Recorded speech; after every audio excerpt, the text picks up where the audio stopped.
欢迎来到热点新闻频道，请订阅并关注以获取最新资讯。程毅生日有大惊喜，新剧官宣引爆期待，4年后重回现代剧。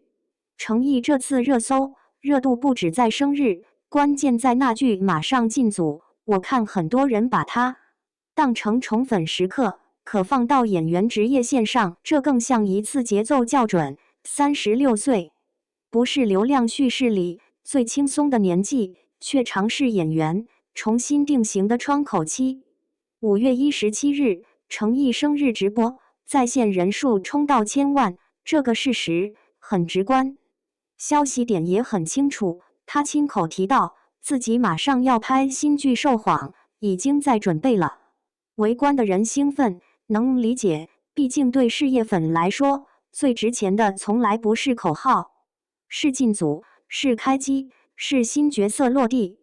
被很多人忽略的是《受谎》的选择本身就很有信号感。程毅时隔4年回归现代剧，这一步不算稳，反倒有点险。前些年他在古装赛道已经立住了角色记忆，像《莲花楼》里的李莲花，还有《两京15日》里的朱瞻基，观众认知很强。这种时候继续吃老本更轻省，也更保险。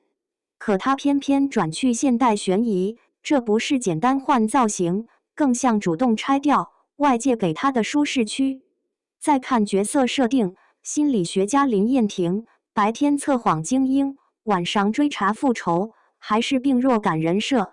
带哮喘这类角色不好演，收着演会平，放开演又容易飘。观众现在对双面人设其实挺挑，稍一用力过猛就会显得悬浮。这也说明新戏若真按这个方向推进，考的不是粉丝热情，是演员控制力。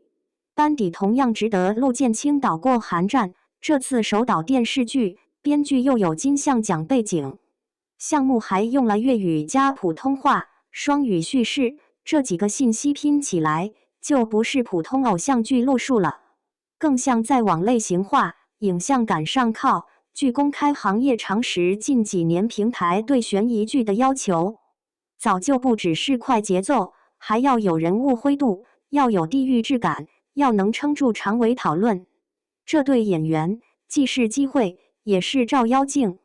还有一层更现实，古装演员转现代，不少人都栽在滤镜落差上。古装能借服化道，放大人物魅力，现代戏却更贴脸，也更贴生活感，台词、肢体、停顿都会被放大检视。观众不会因为你古装火就自动给现代戏高分，这也是我觉得《受谎》比热搜本身更值得聊的原因。它不是一次简单曝光，而像一场职业测压。程毅手里眼下也不止一张牌，两京15日已经杀青送审。按原文信息，预计11月播出。张黎执导，马伯庸原著，这种配置在古装权谋里天然带关注度。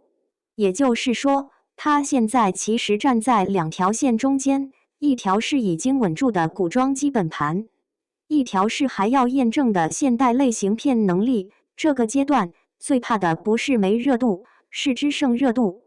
我一直觉得演员能不能走久，不只看红的时候多会被夸，还看他会不会在被市场认可后继续给自己加难度。生日直播当然有情绪价值，可真正让事业盘更稳的还是角色选择和进组速度。国家广播电视总局历年行业导向里一直强调内容质量和创作导向，落到演员身上就是作品说话。程毅这波让人有期待，不在于牌面大，而在于他把一场生日热度很快接到了作品上，热搜会过，新剧要见真章。若受谎立住，他拿到的就不只是一次讨论高峰，而是从古装优势演员往更宽的类型演员再迈一格。这一步挺难，也挺值。